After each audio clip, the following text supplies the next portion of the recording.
We talk a lot about funnels, strategy, marketing, all the usual suspects for key business assets. But today, we're going deep on the one asset that actually holds all of them up: self-trust. And I want to be crystal clear about this. This is not some soft skill. This is a core component of elite level performance. So let me ask you a question. What's the silent tax that's being levied on your decision making every single day? Think about it. That hesitation before you hit send on a big email, that delay in launching something new, all that second guessing that just slows everything down, that's a tax. And it has nothing to do with what you know. It's about something way deeper. For anyone operating at a high level, capability isn't the issue. You already know what to do. The real bottleneck, the real sticking point, is that quiet little negotiation in your head about whether you can actually trust yourself to do it, to be consistent, to see it all the way through. That lack of internal trust, that's the tax. To fix this, we have to make a pretty fundamental shift in how we think. We have to stop chasing a feeling and start building a structure. It's about choosing a reliability over motivation. Just look at this breakdown. It reframes the entire game. Motivation, it's emotional, right? It's fleeting, it's conditional. It basically relies on you feeling good to get things done. But internal reliability, that's deliberate. It's built on action, not emotion. It's foundational. You don't just hope you have it, you actually construct it, brick by brick. Okay, so that's the theory, but how does this actually play out in the real world? Let's dive into a case study that shows exactly how this shift happens. So the person we're talking about is an entrepreneur who was completely stuck in a cycle that I'm sure a lot of you know well: endless, obsessive planning. She had the skills, she had the business idea, but she was just paralyzed by this deep doubt that she would actually follow through. And then came the moment where everything pivoted. She made a choice, and it wasn't to work harder or to make an even better plan. No, the choice was to just abandon that whole myth of perfection. The new game was to succeed at one single, small, imperfect action. So what was this earth-shattering action? It wasn't launching a website. It wasn't a product launch. She posted one single, honest story. That's it. Seriously.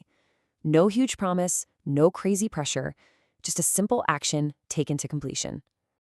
Now, this is the most important part of the whole story. What happened next wasn't a flood of sales. It wasn't even this huge burst of confidence. It was something way more fundamental. For the first time in years, she felt reliable to herself. She proved that she wasn't just a planner. She was someone who does what she says she's going to do. So why was that tiny little action so powerful? This is where we need to get kind of surgical and look at the actual architecture of identity. Let's break down what was really going on under the hood on a psychological level. So that silent tax we talked about, let's give it a name. It's the abandonment tax. It's the invisible cost you pay in time, in money, in missed opportunities, every single time you subconsciously think you might just abandon your own intentions. This is the friction that can grind a business to a dead stop. And the way you fix this is completely counterintuitive. You don't solve a trust problem by making an even bigger, more heroic promise to yourself. You solve it by collecting small, undeniable pieces of proof, hard evidence that you are who you say you are. And this builds into a repeatable system. It's a simple 4-step loop. Step 1, set a small, honest intention, like I will post one story. Step 2, you complete the action. Doesn't matter if it's perfect. Step 3, you consciously register it as proof. You have to actually acknowledge, I did the thing I said I would do. And step 4, that little deposit of proof increases your foundational self-trust, which just makes the next action that much easier. And here's how this connects directly to your identity. Every time you run that loop, you are literally casting a vote for the person you're becoming. Sending that one email is a vote for I am decisive. Writing that one page is a vote for I am a writer. Over time, those votes build your identity. It's that simple.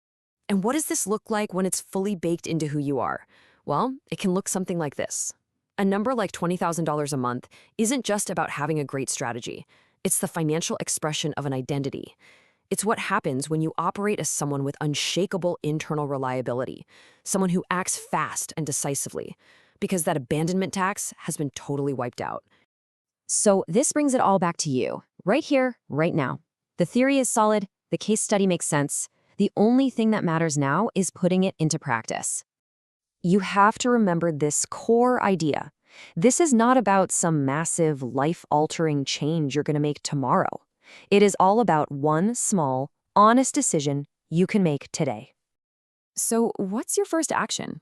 It has to be small enough that you can guarantee you'll finish it today, but meaningful enough that your brain logs it as a real win. Is it that message you've been putting off sending? That single page you know you need to write? Or hey, maybe it's just finally acknowledging a tough thought you've been avoiding. Just pick one. Casting that first vote is the critical first step. It starts the engine. But building an entire identity on this principle, that's much deeper work.